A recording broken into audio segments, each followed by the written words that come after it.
Good morning and welcome to Morning Movie News, where yesterday Space Jam 2 spent quite a bit of time trending on Twitter. Why? They'd already announced that they were making a Space Jam 2 a couple of months ago with LeBron James taking over for Michael Jordan, because LeBron James is getting into the entertainment business in a big way.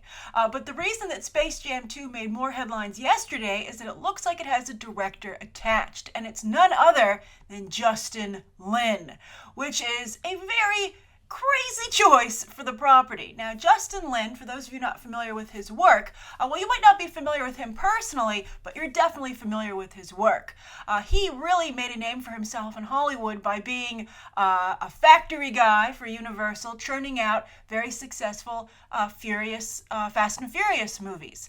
Now, of course, the most successful Fast and Furious movie ever was made by his replacement, James Wan, but still, Justin Lin did a lot to build that franchise. But as I think we could all understand, after a while, you don't want to make Fast and Furious movies anymore.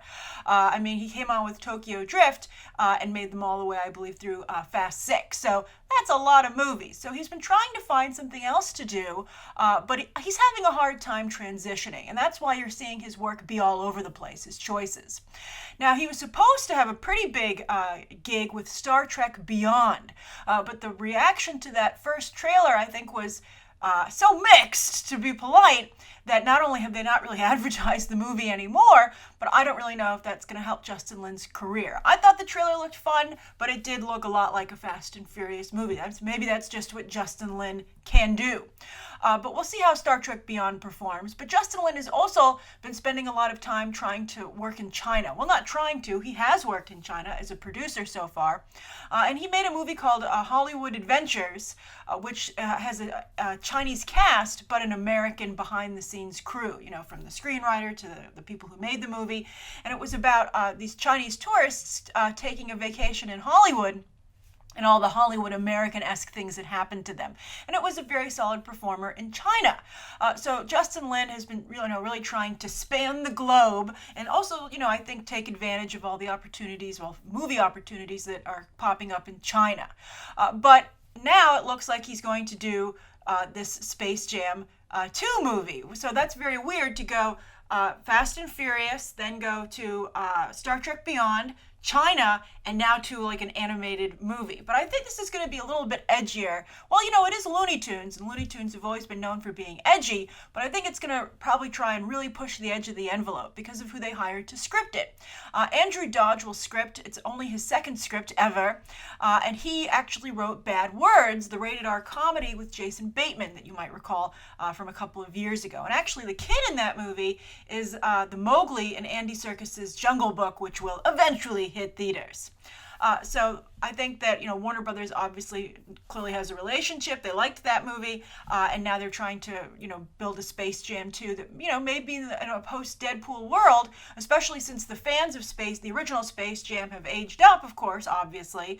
They're trying to create something that would appeal to them. It's a fine line because if it's got cartoon characters in it, it needs to appeal to all ages, but maybe they want to make sure the movie operates on two tiers. But I think, Justin Lin and the screenwriter of Bad Words and LeBron James, that certainly doesn't sound like a kid's movie, and maybe that's the plan. So I'm curious, are you excited about Space Jam 2? It's a little bit like Power Rangers, right? You're like, who's the audience for this? It's not quite sure, because I think some people want to see it go adult, some people, it's the nostalgia is always tricky when dealing with that, but these are some, odd properties. But I think in the wake not only of Deadpool, but of Teenage Mutant Ninja Turtles, which has done quite well, there's obviously something to be said for pursuing this. So that's the first story of the day. Now, the second story of the day is, Scarlett Johansson. We've just been talking about her and the fact that she's not really promoting Captain America Civil War at all. Some of you have said that Elizabeth Olsen actually has the bigger role, but Scarlett Johansson, of course, was used very much to promote the film, poster-wise. And also, of course, when they were leaking photos from the set, there were a ton of them with Scarlett Johansson. And, of course, we all remember her very large role in Captain America the Winter Soldier. But anyway, Scarlett Johansson is working very hard to build her career. And I think that after Robert Downey Jr., she's pretty much had the most success coming out of Marvel. It's really benefited her. And actually even more so than Robert Downey Jr., because he hasn't been able to have any successes outside of the Marvel movies. not for lack of trying. But Scarlett Johansson, of course, had Lucy. She's making the Ghosts in the Shell film right now. We'll see how that turns out. But now she's just signed on for a comedy, another female comedy, that has added some members to the cast. So this is going to be a bachelorette party movie, basically. So I think they're very much like, well, Bridesmaids was successful. What else goes around, weddings, etc. And of course they had the bachelorette party situation in Bridesmaids already. But let's see if they can let's see if we can do that. And it's called Rock That Body.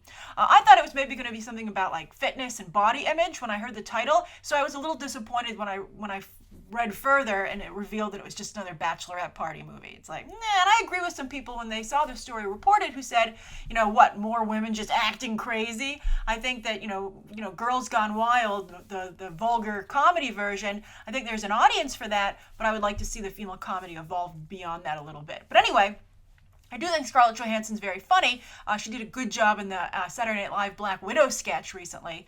But let's hope it turns out better than the recent Bad Moms trailer, which I think, interestingly enough, offended a lot of guys, some of the comments that were made. I think it's a fine line between showing what women like really talk about and not like horrifying men when they discover sometimes what women discuss. But anyway, Scarlett Johansson, she'll be backed up in this comedy by Kate McKinnon, who's becoming quite the movie star. So far, she has a lot of movie deals. We'll see how they all turn out. I like Kate McKinnon quite a bit, so good luck to her. Jillian Bell joining as well. Kate McKinnon and Jillian Bell are also with Emma Stone in that Women in Business comedy. So interesting. The pool doesn't seem to be quite that big of female talent right now. And Ileana Glazer, who of course, is a little edgy. She's kind of a little bit like Lena Dunham. So I think like Lena Dunham has offended so many people at this point. Ileana Glazer's kind of like jumping in and taking that spot. So Sony, this is a Sony comedy, and they feel that it's going to complement Ghostbusters. That's how this was reported. And I thought that was horrible because I think Ghostbusters, I'm glad, it stars all women, but it can't be seen as like a female comedy. I mean, I guess it has to be because it does star all women, but I think that, subcategorizing Ghostbusters is never a good idea. Ghostbusters is a brand and a franchise in and of itself, and I would hate to think that Ghostbusters was just another female comedy. I think that's, not good. I think, and again, why they shouldn't have done an all-female cast. But we'll see what happens. But I'm curious, does that sound like a good movie to you? Do you think Scarlett Johansson, do you think she can move into comedy as well? And also, if her dance card's getting so busy, do you think that she's distancing herself from Marvel a little bit? She certainly won't be available for a solo movie, but it seems that Marvel has no interest in making one, so no problem there. Now, speaking of Ghostbusters, let's move to the third story of the day with Melissa McCarthy making some comments on a radio show about the trailer. Now, of course, we just recently discussed the hate that the trailer has gotten. It's the most disliked trailer in the history of YouTube. But Melissa McCarthy did an odd job defending it. Basically, she said, it's confusing. That's her word. And she said, it opens saying 30 years later, but this is a remake.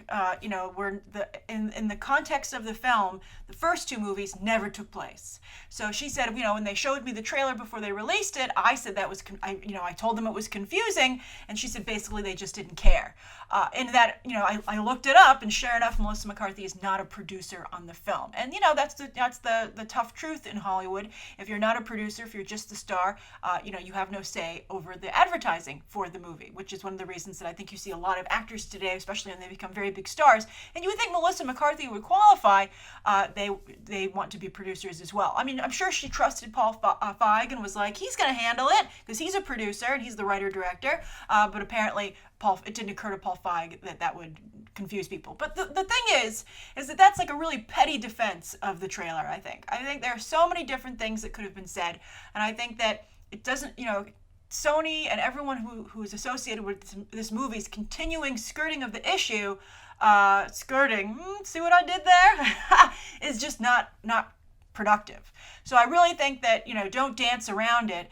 You should, I wish she had said, the trailer didn't show the best jokes, or, that kind of a way, or say, the trailer, it's unfortunate people aren't willing to give the movie a chance, even though it's a little bit different, stuff like that. I think that it's weird that she's like, well, it's because the other movies, it makes it seem like they exist, that people, it's like, what? That's like, on the things that people have a problem with that trailer, it's so low, why are you even bothering discussing it, right? I mean, I guess maybe it's worth bringing up because people are confused. They are confused, but that's not why the trailer is getting a lot of dislikes. All right, so those are the three stories of the day. Let's move on to the viewer question from Thomas Zazaz, who had a question about a story that's been getting a lot of traction lately, but I don't think it's true. So let's hear what Thomas has to say. So Thomas says, question. Hey Grace, when I saw Civil War in the UK, I realized there was a lot of X-Men promotions before the movie started, with the sponsorship advert with Sky TV, and the other two were the first X-Men trailer and the last X-Men trailer with Wolverine. They were shown between trailers. Is this normal they would promote an X-Men movie before a Marvel Studios movie, or is it just the cinema's choice? Anyway, do you think that this could be another clue to a Marvel-Fox shared universe? Lots of love from London, and then fantastic array of emojis. Very nice. I think that, whenever there is a big movie coming out, obviously every other studio wants their trailer attached, especially if they're trying to get the same audience. Sometimes the trailer is attached to the print, which means it will definitely play with that movie. And sometimes, it's the theater's call. So there's actually, when you watch a movie, there's two groups of trailers in front of it. There's the trailers that the theater puts in front of it, and then there are those that attach to the print. Usually those are from the same studio, so it's like the trailer that plays right before the movie, and that's usually from the same studio because they want to promote their own product. So that's how that works.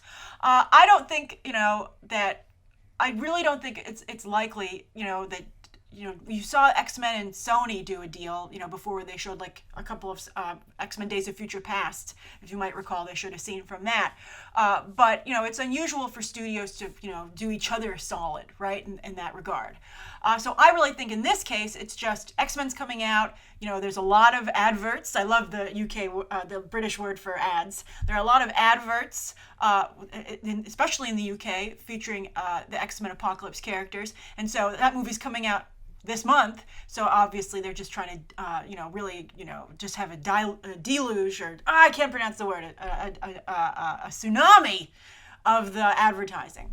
Now, as for a Fox Marvel shared universe, I know that Kevin Feige said never say never, and I know that Lauren Schuler Donner has a relationship with Kevin Feige, and she too would love a crossover. Every studio who's not Marvel would love to, kind of ride the Marvel coattails a little bit. But I think that means, like, you borrow a character, I borrow a character. But I really don't, the reason, as I've said before, Sony owns the Spider-Man character partially. It will never go back to Marvel, the film rights. So that's why you're seeing them work in tandem the way they are.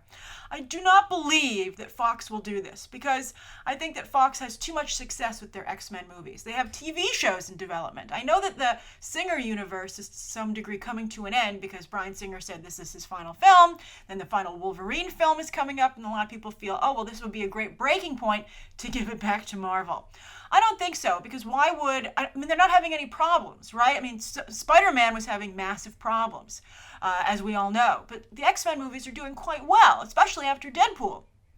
So I don't see any reason why Fox would share the wealth with Marvel when they can obviously do these movies on their own. I think you might see a reset button push to some degree with the X-Men because of the success of Deadpool, and you'll probably see them pulled in that direction because Deadpool was just so spectacularly successful. And I think that's a very smart business move on Fox's part. But I think they have the television shows that they have coming up, very aggressively, actually. This Legion show is fast approaching. It's fully cast. It's got everybody together. You're going to see that actually very soon. And I think that, there's the idea that X-23 might be introduced in the upcoming Wolverine movie, and they would not want to jettison that character too quickly. So I think there's just no reason to go to Marvel. Also, Marvel has to be careful. It looks like they've stuck the landing with Spider-Man. Kudos to them. That's very exciting.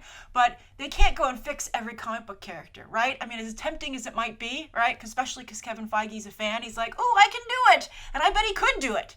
But he doesn't need to do it, and I think he really needs to make sure he keeps his own house in order. He has a lot of tricky properties coming up. He has to, Black Panther, Captain Marvel. Those are going to be hard characters to pull off and satisfy a very demanding fan base.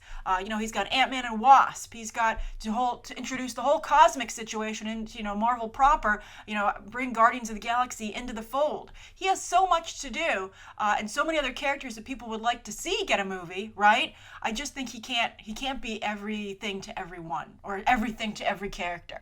So I think it doesn't make sense. I think the Fox Marvel shared universe doesn't make sense for anyone. If they want to be really nice and let characters, go cross over to other movies, that's fine.